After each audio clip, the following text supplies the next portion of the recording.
at the Climate Council and even within my other works, we're really rethinking about how do we proceed forward with climate issues. It seems that so many of the government programs we've relied on for so long are no longer going to be available to us, or at least have been defunded. I mean, they're in question. So in a lot of ways, we're thinking about what can we do ourselves? I mean, how can we as individuals prosper in what is truly a post-climate change world? Climate change is here. There's no question it's happened and will continue to happen. While we hope we can mitigate the worst impacts of climate down the road, we're already seeing those, and we have to learn to live with those and prosper with those. And personally, I feel like we have to start looking at what we as individuals and small groups like this community you have that we're speaking with today, what can we do that's not going to be dependent on the big government agencies coming and doing it for us? So let's just proceed ahead with that in mind. And like I say, post the questions there. Here we go. So a little bit more about me. As Chad was sharing, I'm the president of the Climate Council, climategkc.org. A lot of you are probably familiar with that. The Climate Council is an association of climate groups throughout the metro area and beyond. We currently have around 40 partners. And the whole purpose of the Climate Council is to help amplify the voices of individual groups. The groups get a seat on the council, and then we find ways to help promote their events and actions. We have an online blog at climategkc.org where all of our partners post their upcoming events and news. We have a newsletter that goes out to our subscriber base every Monday. So that's going to show you all the new partner postings for the last week.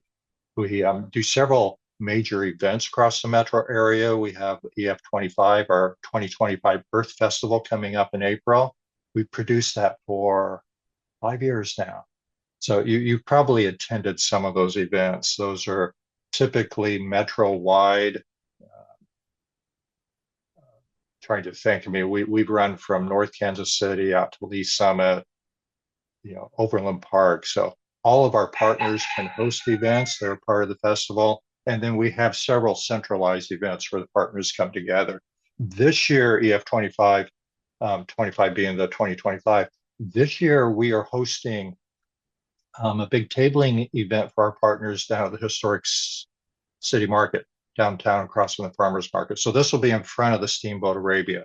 Our partners all have tents there on the 19th.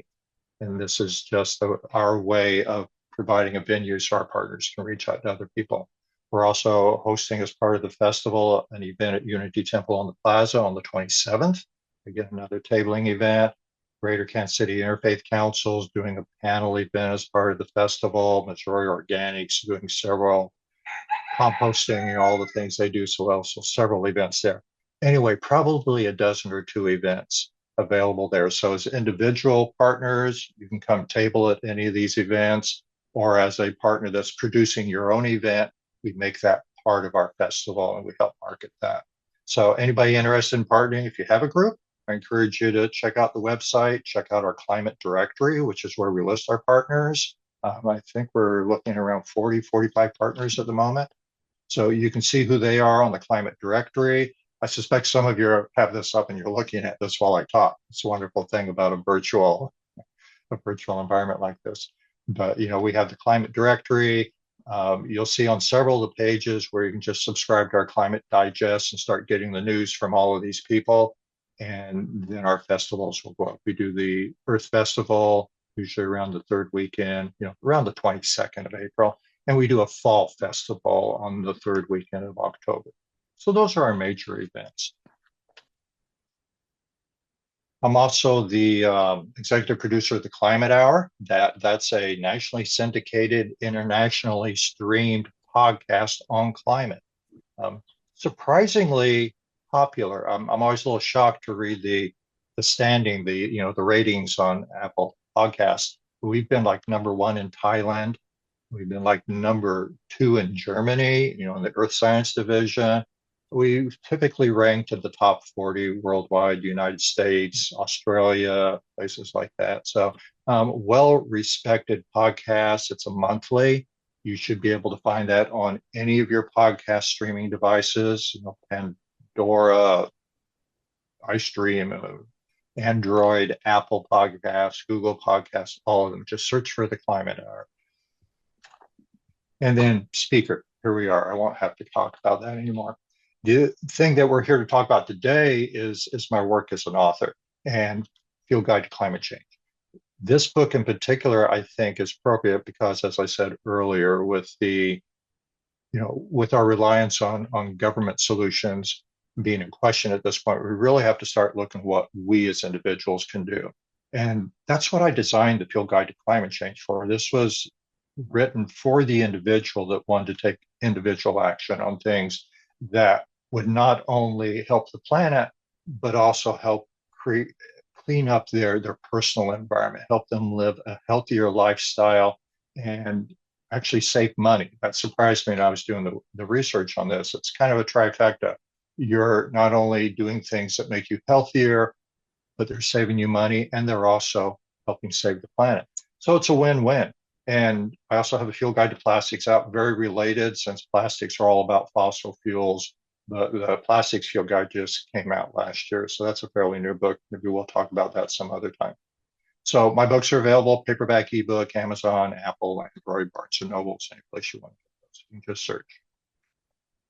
So how do we prosper in a post-climate change world? Well, here's the basics. We need to learn how to prepare for the changing climate. And this is things we can do to our environment, things that we can do to our individual habits and the way we live our lives. And doing that helps us learn how to stay healthy and stay safe from weather events, healthy just in terms of not only protection from the events, but protection from the chemicals and toxins that are often associated with greenhouse gases and fossil fuels. We'll talk more about that. And we also learn how to save money. There's that trifecta right there. We do these things, and they're simple things we can do. Again, this always surprises me, and it surprises other people when we talk about such simple things we can do to change our lives that do all three of these things. So here's the table of contents. We're basically going to follow today's workshop in kind of this order. We can jump around if you want. I want to start by talking about the introduction a little bit. All of my books, as I say, they're kind of universal. They don't, I don't care what your political leanings, religious leanings are. There's a common base for all of us wanting to live in a safe, healthy planet, to preserve God's creation, to create an environment where our children can prosper. So I think that's kind of a universal thing. At the same time, there are political causes for climate change. There's climate denialism. There are things. So I do address the politics of climate, but I put that in the introduction. And I tell people, if you don't care about politics, then just skip the introduction. Just go down to the second chapter and start reading on the action items. So there is that. And it's your choice. The introduction, I typically do all the hard science. So if you want to dig deeply into why climate is changing, why it's real, what scientists say about that, you'll find that in the intro. And then I do address some of the political issues that have gotten us to where we are, kind of the climate football, if you will. But again, that's something that can be skipped. So by definition, I want to start with some basic terms. And I think I'm speaking to a very literate group here. So please feel free to say, move on, Bob, if I'm reinventing the wheel, if you know what we're doing. But I do like to summarize what the science is, and all this stuff would be coming from the introduction. But the idea that climate change is the changes to our weather patterns, whereas global warming is the long-term rise of the average of Earth's surface temperatures. And that the idea of greenhouse gases are gases in our atmosphere that trap heat and make the planet warmer. These three things together are what we're defining as climate change. Increasing greenhouse gases causes global warming, which creates the dramatic climate change we're seeing today. So there's kind of a correlation. I mean, sometimes we just use these terms interchangeably, but there's a cause and effect cycle there. And that's what this sentence outlines for us. So I want to start with climate change. I've got a little video I play. I understand the bandwidth from where I'm at right now is a little slow, so it may be a little jagged, but hopefully you can hear this okay. We hear it so much that it feels like a buzzword, but it is far from it. Climate change is a real and serious issue. But isn't the climate always changing? What exactly is climate change, and why should we care? Well, the Earth's climate has changed throughout history. Most of these slight changes are caused by small variations in the Earth's orbit. But climate change as we know it today is characterized by an abrupt increase in the Earth's temperature. It is estimated to have gotten 1.2 to 1.4 degrees Fahrenheit warmer in just the last century. 10 out of the last 13 years were the warmest on record. 97% of climate scientists agree that this new tendency is not caused by the variations of the Earth's orbit, but rather very likely caused by human activities. That means you and me. And since the Industrial Revolution, we have come a long way. Humans built airplanes, faster cars, developed remarkable technology, and learned how the natural resources around us can be used for our benefit. Although this has led to many wonderful inventions and advancements, like the device you're using to watch this video, or the ability to take a plane halfway around the world, it also means we've increased our consumption of natural resources and in turn released a lot of greenhouse gases into the atmosphere. So everybody see and hear that okay? Yes. Yes, thank you, Jerry. Here's, I believe this is NOAA data, looking at the temperature readings of the planet over time. And you can see the years passing by. These are 5-year moving averages. So what we're demonstrating here is how the planet's actually warming. So for people to say, well, it's not really warming, whatever. I mean, this is just some hard evidence. These are actually thermometer readings. So this started around mid-1800s when they invented the thermometer and started recording that. So you can basically see how the planet's temperature has shifted in real time with real data. Here's a little graph showing that. You see the thermometer readings, the instrumental black line on the right, and the one going straight vertical. So we can see temperature increasing there. And then we see how temperatures moved up and down prior to that. This is the last 2,000 years. The blue lines represent temperatures that were determined from ice core readings. More evidence of temperature increasing. This is looking at the last 140 years, I believe. Again, thermometer readings in this case. The other thing we talk about greenhouse is greenhouse gases. So let's watch this Gases little video. in the atmosphere, such as water vapor, carbon dioxide, methane, nitrous oxide, and chlorofluorocarbons, let the sun's light in, but keep some of the heat from escaping, like the glass walls of a greenhouse. The more greenhouse gases in the atmosphere, the more heat gets trapped, strengthening the greenhouse effect and increasing the Earth's temperature. So everybody getting that? Is this news to everybody, or is it just like, yeah, I heard it, move on? Jerry? Good summary. Good summary. We'll keep summarizing then. So here's a summary of our major greenhouse gases. This is an EPA graph from 2017, US emissions. So carbon dioxide, 82% of our gases in 17 were carbon dioxide, 10% methane, the 6 nitrous oxide, and the 3% fluorinated gases. Interesting to know because each of these have a different source. If we look at our carbon dioxide, that's the biggest gas up there. And that's also the one that comes from fossil fuel usage, whether it's in our vehicles or, if you've got a gas appliance at home, a gas stove, a gas water heater. Does anybody have a gas dryer anymore? Used to. Anyway, those are all producing CO2. And the interesting thing about this, so this is a baseline here, but I want to point out that little paran comment there, 20-year GWP equals 1. Most of you probably know, but the GWP stands for global warming potential. The scientists use CO2 as the baseline for global warming potential. So a molecule of CO2 is the unit 1 of how much it's going to warm the environment. And we use that for comparison. So as you recall in the previous chart, 82% of our emissions are CO2. Just 10% of our emissions are methane. And methane is coming from agricultural activities. I mean, we've all seen the joke of the cow farts and things like that. But, waste management, so the landfills, all of our garbage piled up in the landfills are producing methane. So they come from those kind of places. And the thing I want to point out here is its GWP, its global warming potential, is 84. That means a molecule of methane will heat the atmosphere 84 times more than carbon dioxide. So even though we produce less methane than carbon dioxide, its impact on our atmosphere is 84 times more tragic. We can use that word. Nitrous oxide, agricultural activities, primarily coming off the use of fertilizers, also some N2O emissions from fossil fuels. Look at its GWP, 264 times as destructive as CO2. And then we get to our chlorinated gases. And these are all man-made gases, man-made chemical compounds that are used in industrial processes, our air conditioners and such. Very heavy, very dense molecules. They have very, very, very high GWPs. Look down there at sulfur hexafluoride, GWP of 17,500. So that's why it's such a big deal when our air conditioners, when the freon's leaking, or the different things we've seen and we've dealt with in terms of gases, punching a hole in the ozone layer. Those are all of our man-made gases. If you recall from the EPA chart, only 3% of our emissions are fluorinated gases, but their GWP is in the thousands and thousands. And we've banned perfluorocarbons, the hydrofluorocarbons, HFCs, the PFCs. We banned those, but they continue to be replaced with new man-made molecules that are just as destructive. So those are our primary gases.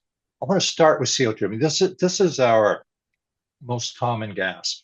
And most of us are familiar with that from just breathing. We all understand that we breathe in oxygen. As animals, we breathe in oxygen and we exhale CO2. That's respiration. That is a core part of how we live. As animals, we have what's called the Krebs cycle. That's where oxygen, comes in from our lungs. We're bringing glucose. We eat our food. It's broken down into glucose. Those come into our cells, and I don't want to get too deep in the science, but the Krebs cycle, the mitochondria, breaks those apart in our cells, releases ATP, which is the energy we live on. That's our metabolic energy. And the waste product from that process is carbon dioxide, which we exhale, and wastewater, which leaves our body in various ways. Let's compare that to photosynthesis. And this is what scientists call the Calvin cycle. The Calvin cycle takes CO2 out of the air and water up, through the roots. They use sunlight. They extract energy from sunlight and use those to recombine those molecules into glucose. And their waste product is oxygen that's released through the leaves and clean water that actually comes out of the leaves and the bark of the tree. So the wonderful thing about these, and this really fascinates me, because if you look at the chemical formulas, they're mirrors of each other. As animals, we're basically eating food, inhaling oxygen. Our bodies metabolize that so we can live, and our waste product is CO2 and water. The plant kingdom takes that CO2 and water, and that's their foods. That's their input. And they add sunlight to that to convert that back into glucose and oxygen, which is what we live on. So this wonderful creation that's a perfectly balanced cycle. Plants and animals that balance each other for millennia. This is what the greenhouse gas cycle looks like in nature. See the little bonfire there? That kind of represents a forest fire or a prairie fire, lightning striking, something burning, releasing CO2. We've got the animals. We talked about the methane, or an animal dying, releasing the methane. But we have the wonderful plant kingdom that extracts all that CO2 out of the air, converts it back to oxygen and clean water. So this perfectly balanced flow in nature. So why the climate crisis? This is nature. Why the climate crisis? And that's where we get to this picture. The two big differences here are man. Man came along and turned burning into an art. It's not a prairie fire or a forest fire anymore. We've got factories that burn things, burn wood, burn coal, which is fossilized plants from millions of years ago. We burn things faster than it can ever be burned in nature. And at the same time, we're destroying the plant kingdom. We're cutting down the forest. We're eliminating all the plants that would traditionally extract that CO2 from the air. So we now have this cycle of producing more greenhouse gases. At the same time, we're cutting back on the plants that could remove the greenhouse gases. So this is nature. This is man. There's the big difference right there. That's the climate crisis. And that's what we have to deal with. We have to understand that so we can prosper in this new world. We love to burn things, combustion, burning things in our homes and our barbecues and our cars, any place we burn it. Waste, we burn it. Here's the chemical formula for burning things. Fuel and oxygen, get it started. It's going to release carbon dioxide, carbon monoxide, water, and hydrogen. Just basic combustion anywhere you go. The interesting thing is to look at how much of that's carbon and how much of that is going to be greenhouse gases. All plants are made of cellulose. You can see the formula on the right, C6H10O5. Cellulose is 28% carbon by weight.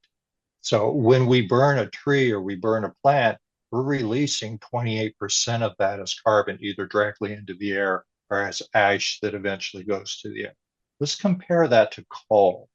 Look at the weight of coal. Coal is 75 to 85% carbon. So when our power plants burn coal, they're releasing 2.5 to 3 times more carbon. So it's just not a matter of us burning more. We're burning things that are dirtier. Crude oil is even higher, 84 to 87% carbon by weight. Compare that to cellulose. Plants are 28% carbon, crude oil up to 87% carbon. And then natural gas. People say that's better. Yes, it is, 65 to 80%, but it's not better when you compare it to plants. So burning things is the core of the climate crisis. Here's some more charts, and I'm sure you've seen this. This is the Keeling curve. This is kind of ubiquitous in our movement. Measuring CO2 levels, just daily readings. The red line is taken at the Mauna Loa Observatory on Big Island, Hawaii, and the blue line is the same reading taken at the South Pole. I find it interesting that the red line going up and down, that's seasonal variation because we have more plants in the summers, so there's less CO2 in the air, and during the winter, the plants kind of pull back a little bit. There's more CO2. So we see the seasonal variations, and those obviously don't happen quite as much on the South Pole. So that's why you're seeing differences there. Moving on back, we're still looking at the Keeling data here. The green line measured at Scripps CO2 program prior to the Mauna Loa Observatory. And now we're getting into CO2 levels from ice core samples. Now, ice core, they drill down several miles, pull that out, and each layer of ice represents a year. So they can take the layers apart and analyze the chemical composition. You can obviously look at the CO2 that's captured in those, in that frozen water. So that's how they measure this. And they've drilled some really, really deep CO2 wells or ice samples. So you can see this thing just keep building here. We have 800,000 years of data from those ice core samples. And it kind of looks like this. So we can see how temperature has gone up and down over the last 800,000 years from the ice core samples. And then we see how that has changed in the last 150 years since the Industrial Revolution. This data is kind of old. It's shown a current part per million of 407. It's now what, 428. It's moving around in mid 400s. So very, very big change there. And again, I mentioned Industrial Revolution. That's when man started having this huge impact on the climate. The nature, God's creation, very stable for 800,000 years. And then we learned how to build factories, burn things, created cars. And that's when everything just shot up. Here's a chart showing our increased usage of fossil fuels, things we're burning, and you can see how that's increased over time. And what's interesting about this is when we superimpose the atmospheric CO2 curve on top of that, very similar. Most people would look at that and say, well, there must be a correlation between usage of fossil fuels, burning things, and CO2 in the atmosphere. This is NASA data, so just another showing parts per million over the last 15 years or so. So what are the impacts? We're seeing, and this is just summarizing, reviewing the hard science. The climate is changing. We are seeing CO2 levels going up, more greenhouse gas emissions. We are seeing the temperature of the planet increasing. So what are those impacts? Well, increasing greenhouse gases causes global warming, creates climate change that causes weather disasters. And those are the things that are really impacting us as humans. And I'm not going to read through these. This is just a bullet list of weather disasters. billion-dollar weather disasters. Since 1980, the U.S. has averaged 6.2 more than billion dollars to clean up weather disaster. That's an average of 6.2 per year. The 5-year period from 2014 to 2018, that doubled to $12.6 billion plus disasters per year. And if we look at the data for the last 5 years, that has doubled again. We're now looking at numbers of hurricanes and cyclones and major droughts, fire events per year in the mid-20s. So we're seeing that curve kind of match what's going on with the CO2 levels.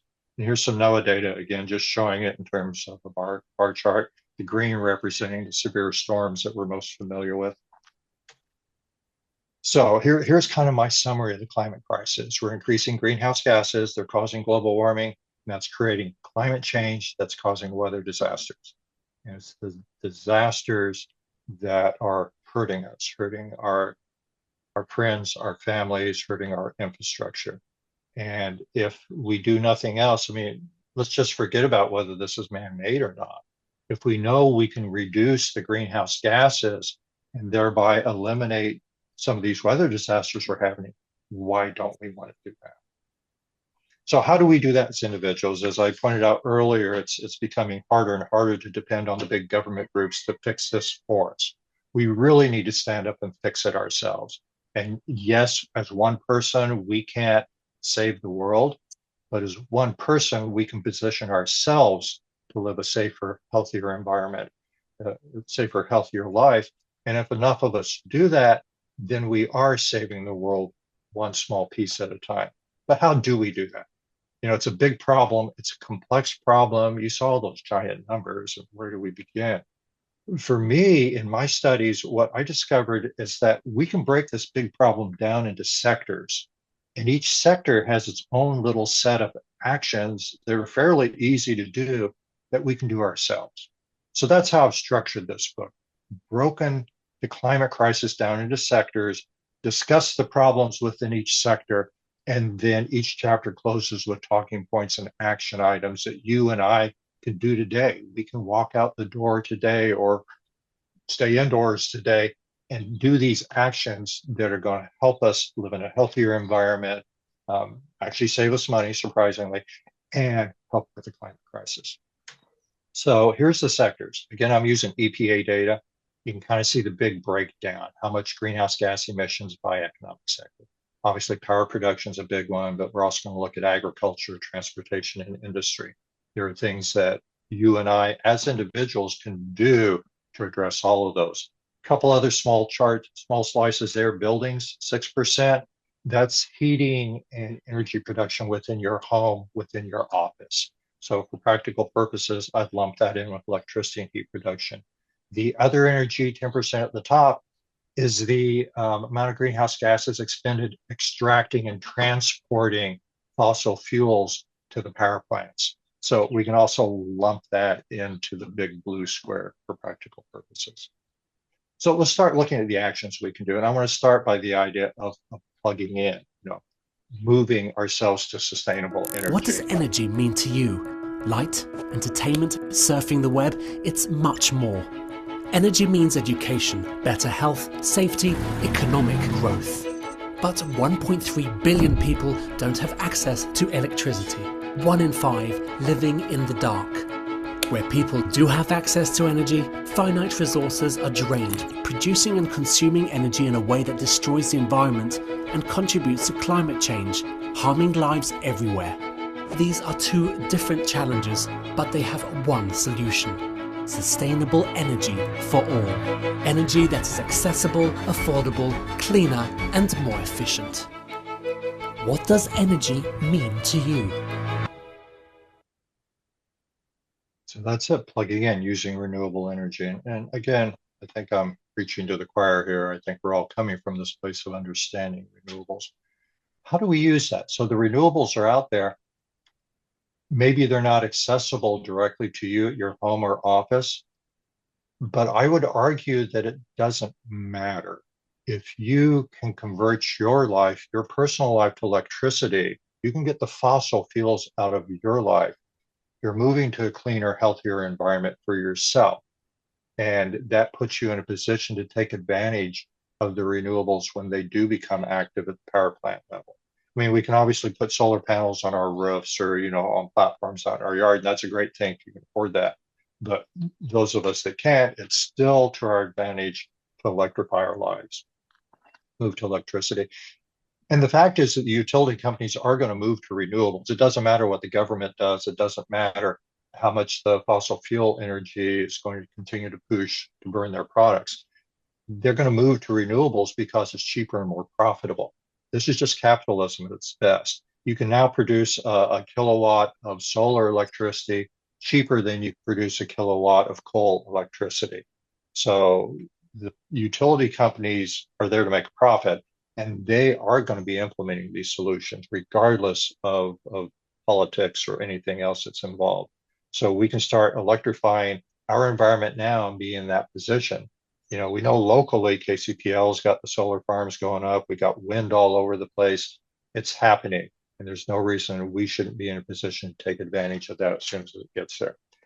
The first place we do that, the first sector where we can do a lot of things to protect ourselves is the home, the workplace. And I call that sheltering in place. That's the name of the chapter. And we're just going to run through a quick list of things you can do, action items. Number one is your lighting. If you haven't already done this, and I guess most of you have, this is so easy, swap your bulbs out for LEDs. We got the incandescent, we got the compact fluorescent, the CFLs, compact fluorescent, CPL, CFLs, that's right.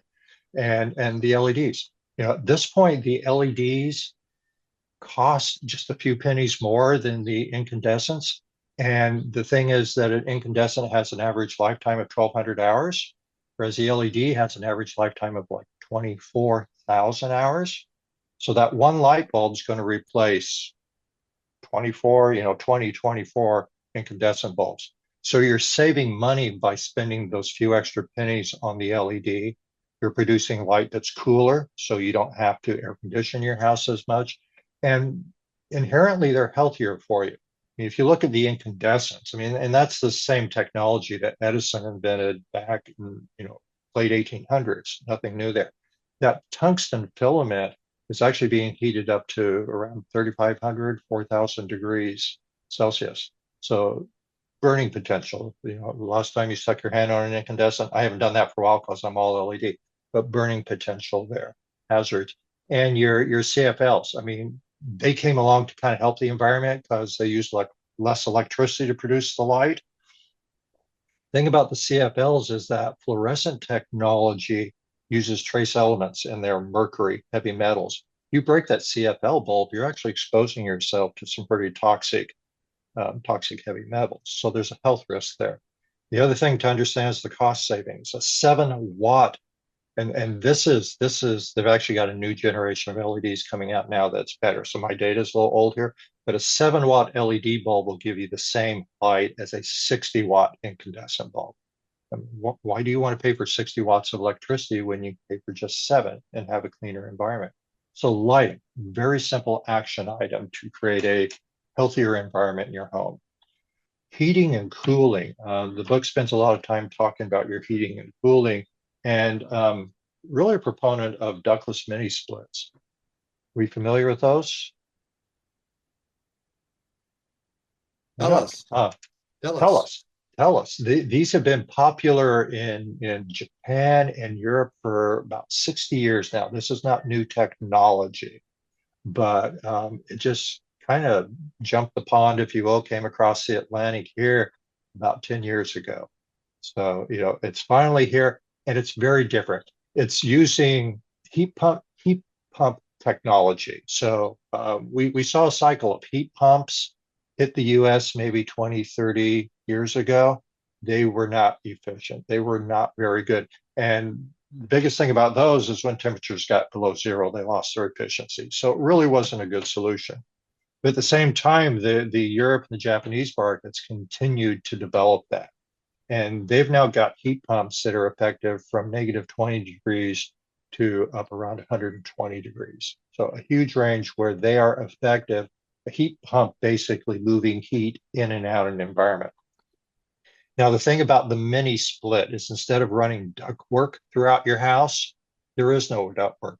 You basically put heat exchangers in the rooms or in the zones of your house. And that's connected through a insulated pipe, like your air conditioner would be an insulated pipe, out to the heat pump that's outside. So it's a ductless because there's no ducts, and it's a mini split because we're splitting the heat pump action with the heat exchanger in the room. So you basically end up with a vent type unit mounted on your wall up towards the ceiling with a remote control, like like a paddle fan. From that remote control, you can adjust that room's temperature. You can program it to be on and off. Some of them have motion detectors so that when you enter the room, it will heat it up or cool it, and it kind of shuts down when you move out. They are super efficient. They let you zone your house so that different areas can be different temperatures at different times. And they use a lot less electricity. So, I mean, it's just another one of those win-win-win. You can go on Amazon right now and search for ductless mini splits. You'll find them on there. You could get a heat exchanger and you can get the pump and 3 to 4 heat exchangers. You can have up to 8 of the heat exchangers on a single pump. So you have the one pump outside, and then the pipes running through your walls to different zones in your house. A basic 3-4 exchanger with pump is running like $3,000-4,000, cheaper than a lot of the gas furnaces we're seeing. And think about eliminating your ductwork. If you're building a house, if you're remodeling a house, how much money are you going to save by not putting that ductwork into the house to start with? A lot of sheet metal, a lot of labor involved there. So you eliminate that. By eliminating the ductwork, well, okay, here's a fact I ran across. You lose about 40% of your heat radiating through the ducts. So by the time the heat comes from the furnace to the register in your bedroom upstairs, 40% of that heat has already gone to warming your basement, warming the walls. So that's heat loss. You've eliminated that heat loss. And another factor that I think is significant in today's world, where there's so many allergens and toxic chemicals floating around, is your ductworks tend to be a repository for those. Think of the dust, the mites, just the pollutants that are accumulating in the duct. It's become a new industry of getting your ducts clean. We didn't have to do that, but the last 5-10 years, it's like you need to get your ducts swept because of your allergens and such. With the ductless mini splits, there are no ducts. So you save the money it takes to put the ducts in to start with, and you save the ongoing exposure to pollutants and allergens and such that those ducts cause. So a great way to explore better heating and cooling. Hot water, kind of the same way. And again, I'm drawing from Europe and the advanced environmental technologies they have there. What we talked about in the book is distributed on-demand hot water heaters. The tradition in America is you've got a tank down in the basement heating water, and then you've got separate pipeline for your cold water and a second pipeline for your hot water going to every place in the house. With a distributed on-demand hot water heater, number one, it heats the water as you use it. It doesn't keep a tank full of water warm all the time. It's just got an electric element that's going to heat the water as it flows through the thing. So you don't have that ongoing expense. And this is where things get cheaper. You don't have to constantly keep that water warm. It only heats the water when you want to use it. And because that little hot water heater, and these are small units that fit under your sink, fit behind the shower, fit next to the tub, whatever, you've eliminated that second run of plumbing. If you live in a big house, if multiple floors, you've got a lot of copper or plastic pipe running all over the place. We can eliminate 50% of your pipe on the install or remodel by using distributed hot water heaters. You only need to run one cold water pipe to that faucet, and then you put the on-demand hot water heater there and have like a 2-3 foot run from there to the actual sink. Saves you lots of money. And I mean, if you like to take showers like me, you don't have to stand there and run the hot water forever to clean all the cold water out of the pipes to where the hot water reaches you. It's on demand for a reason. You turn on that hot water, it's instantly hot. They've got medium-sized units, for instance, in a bathroom. You just put one unit and you let it run the shower or the tub. So it's very easy, very efficient, saves money. Cooking, gas ranges, obviously, lots of toxins there. Even just burning the natural gas in your home, a lot of byproducts of burning. A lot of times the fittings on your stoves are going to leak. I've cited several studies in the book looking at the numbers of toxic gases, benzene, those kind of things that are in your kitchen. Studies that have found extremely high levels just from your gas range sitting there. But even the electric range, the old-fashioned electric range is basically on a par with Edison's incandescent light bulb.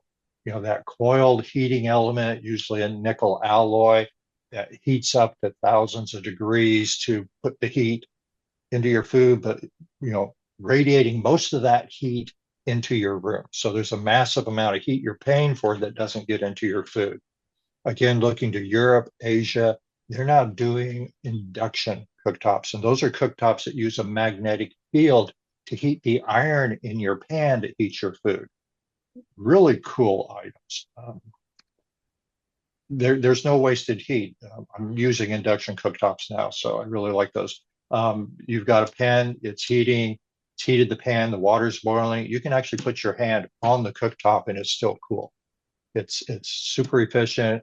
It uses less electricity than the electric ranges that we're familiar with. Radiates none of that. Maybe 2-3% of the heat gets released in the room from the pan, but the efficiency of those are very high. They have a cooking profile if you're a chef. One of the things we hate about the electric range is it takes forever to heat up, and then the food's done, you turn it off, it takes forever to cool down, so your food overcooks. The profile of the induction cooktops is the same as a gas range, instant on, instant off. So better cooking profile, reduced energy, no toxic waste, and saves you money because all of that energy is going into your food, not the kitchen. The other things we can look at, other places where you might have gas in your home. And again, our goal here is just to get all the fossil fuels out of your environment. Your laundry, do you still have a gas dryer? I think there are very few of those, but do you have a gas dryer? Even the electric dryer as an appliance, that uses more electricity in your home than anything else. Have you considered going back to the old-fashioned clothesline or a drying rack? Again, look to Europe. They're so far ahead of us environmentally. Go to Europe and look at the drying racks. They, wash their clothes and they just lay them out on drying racks. Indoors, it adds humidity to the environment. It's a win-win. Fireplace, a gas log, place to get rid of the gas. Your yard work, are you still using gas-powered yard tools?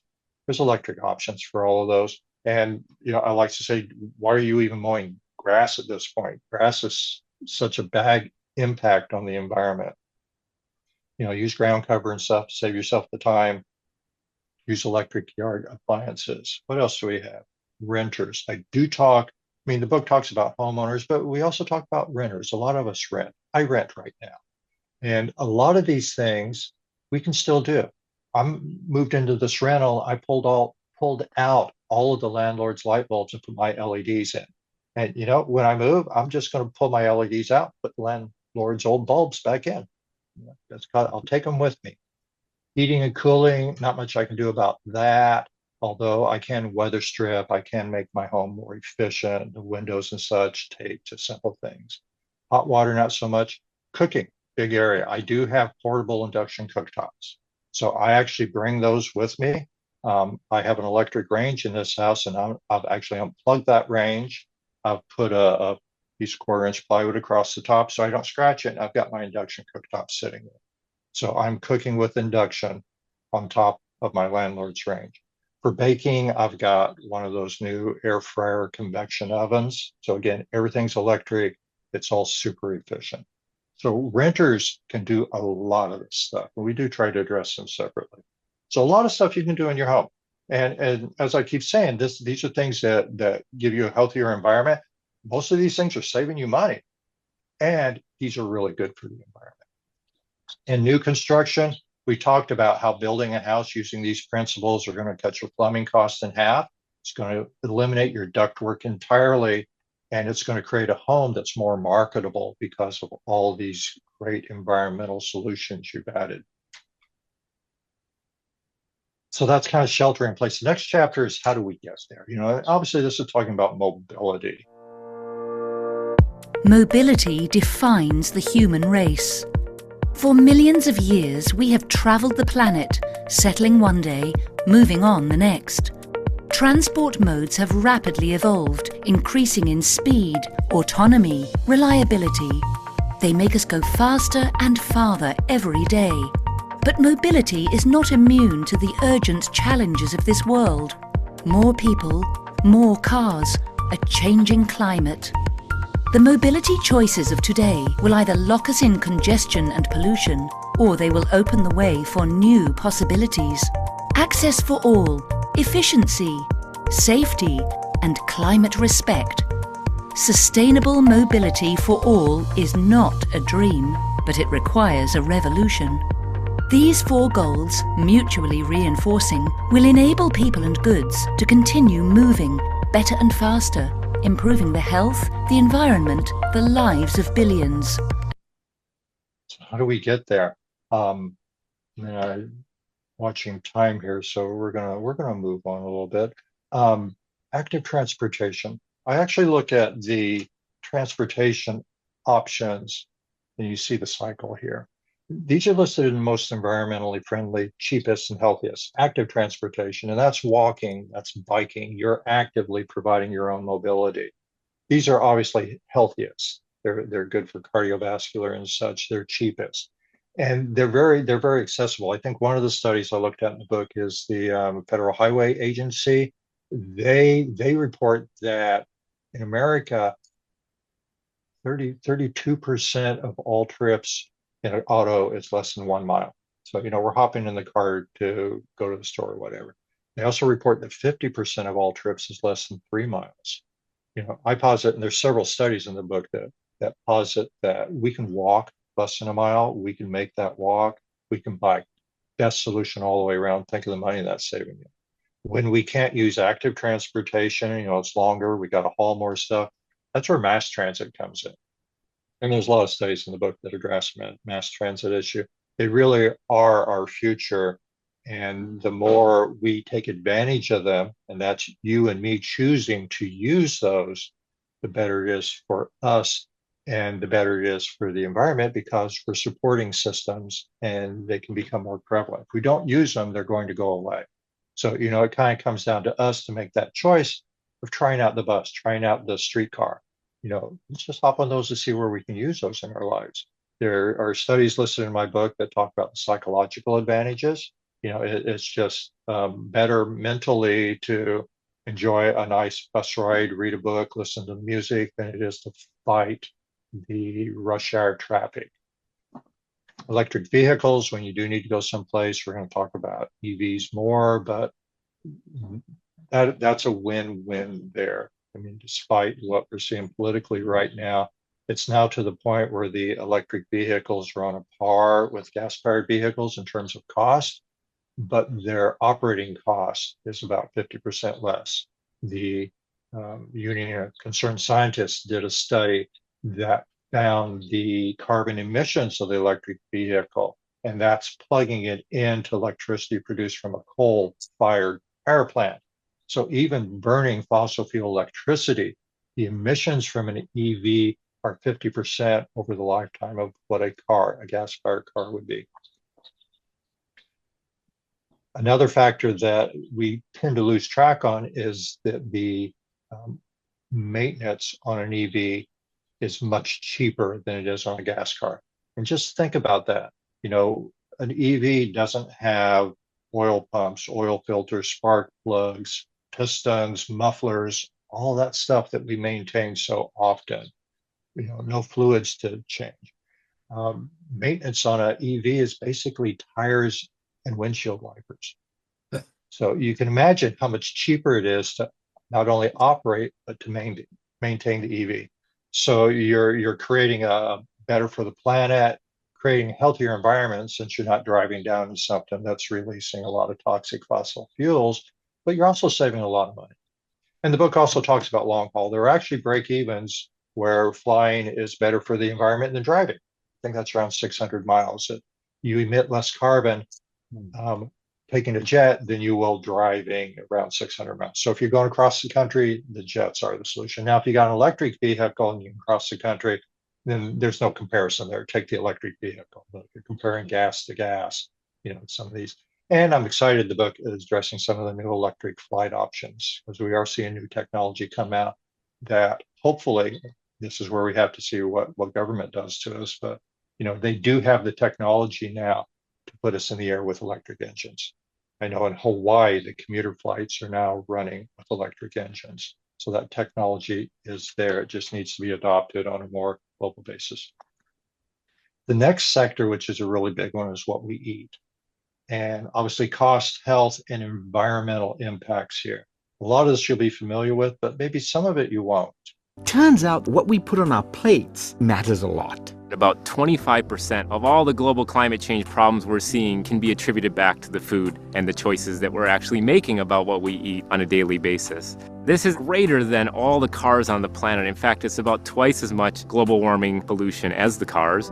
Ben Holton and Maya Almaraz study the connection between climate and diet at the University of California, Davis. They track how the way we produce food creates greenhouse gases that contribute to global warming. With their data, the team has crunched the numbers to figure out how much carbon pollution is produced by different foods and different diets. A lot of people feel really helpless when it comes to climate change, like they can't make a difference. And what our research is showing is that your personal decisions really can have a big impact. So take that grass-fed ribeye steak I love. If you really look at everything that went into making a single serving of beef, you end up emitting around 330 grams of carbon. That's like driving a car 3 miles. Now, if I choose to have chicken instead, there's more than a 5-fold drop in emissions. Switch to fish, and you see the number go down even more. Now, look at veggies. If I swapped beef out entirely for lentils, well, I'm down to practically nothing. So a lot of good numbers there. So food's impact on climate change, and you saw some of those numbers. If you're a heavy beef eater, obviously your emissions are a lot higher, not to mention the health impacts of the beef diet. We've all seen the stats on that, so I'm not going to harp on that. Just grab my book here. Grams of greenhouse gas produced. So 330 grams for beef compared to 52 grams chicken, or 2 grams lentils. Looking at, the book talks about ratio of greenhouse gases per protein. So, we think, need my beef, need my protein. Well, you get protein from soybeans and other things, chicken and such. But there's a study at the University of Oxford, very comprehensive study. And they found this is looking at the kilograms of greenhouse gas produced to create 100 grams of protein. So if that protein is from beef, it produces 105 kilograms of greenhouse gases to produce 100 grams of protein from beef. If you were to get that protein from fish, it only takes 12. No, is that right? It only produces 12 kilograms of greenhouse gas emissions to create 100 grams of protein. And again, comparing that to tofu, it's like 3 kilograms of greenhouse gas emissions to produce 100 grams of protein. So just even comparisons of the things you eat have a huge impact. Food and land use. Where did that go? There it is. Food and land use. Beef, meat in general, takes 4.45 acres of land to feed the livestock needed to feed one person on a meat diet. But it only takes 1/3 an acre to feed a person that's primarily on a plant-based diet. Other things that I'm seeing in the book, 83% of the world's farmlands are used to raise livestock and their food crops, but the livestock only provides 18% of the world's calories. Think about that. We're using 83% of our farmlands to produce 18% of our calories. The plants that we eat, the grains and plants that we eat, are raised on the other 17% of the farmlands, and they're providing 82% of our calories. We change that ratio, we've solved the population crisis, we've solved the food crisis, we've solved the climate crisis. Same thing with water. Here's a quick number. So 22 gallons of water to produce a pound of tomatoes, 1,852 gallons of water to produce a pound of beef. And go on. The book talks about food and world population. It looks at the health studies, diets, looks at longevity based on different diets, and looks at the economy, the economic impacts of changing our diets. And those numbers are quite shocking. But continuing on. So the last sector I'm looking at is our industrial sector. There are actually 74 classes of industry worldwide. So they break it down 75. Just one of those classes produces 8.1% of all global greenhouse gas emissions. Think of that, 1 out of 74 classes of industry, 8% of all greenhouse gas emissions. Same numbers, same industry sector, but if we look at it from within industrial greenhouse gas emissions, that one class of industry is practically 40% of all industrial greenhouse gas emissions. It's responsible for all the microfiber problems we're having, all of our pollution, most of our waste in landfill. And obviously, you know what I'm talking about. We're talking about fast fashion. Buying clothes has never been easier. 80 billion items are manufactured every year. We're putting too much product out there, most of that product ending up in landfill. So-called fast fashion allows consumers to buy more, but they're wearing these garments less often and disposing of them at an unprecedented rate.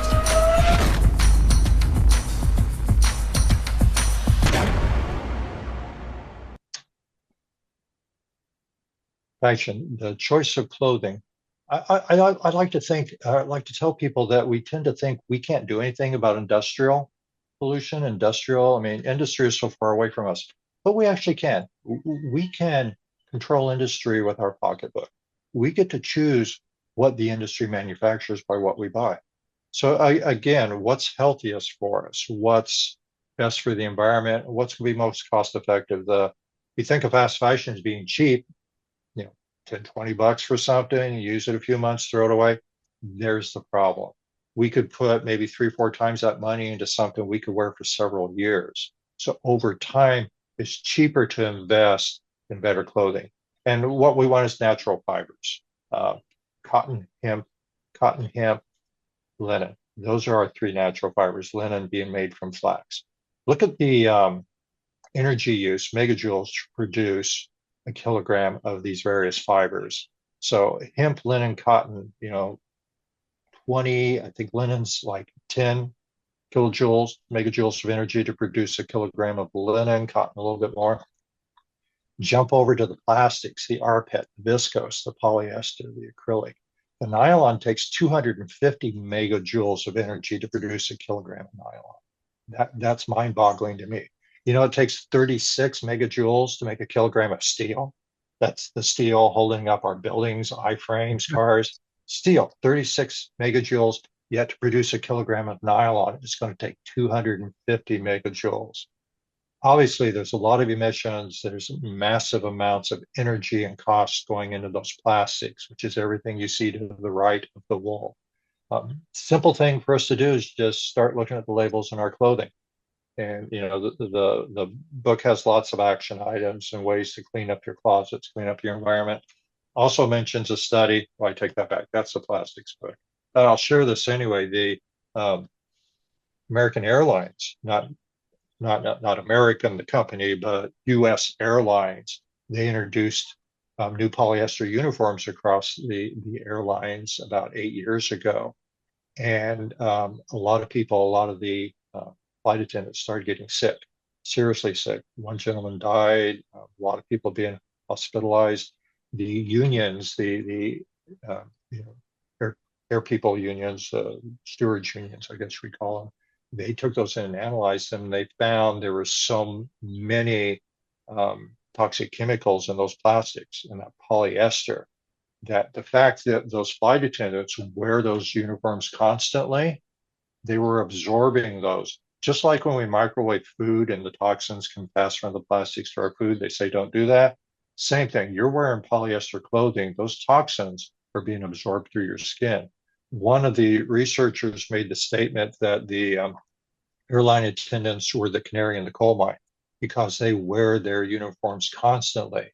We're all being exposed to the same chemicals in our clothing, but we don't wear it often enough to get those kind of symptoms. So something to consider. So there's your trifecta. All of the things that I'm suggesting in prospering in this field guide, prospering a post-climate change world, they're going to save you money. And in the case of your home, increase the value of your property. They'll improve your health. They're creating a cleaner, healthier environment. You have less exposure to toxic chemicals, mentally better for you. and they all help fight climate change. So, I mean, what's not to want?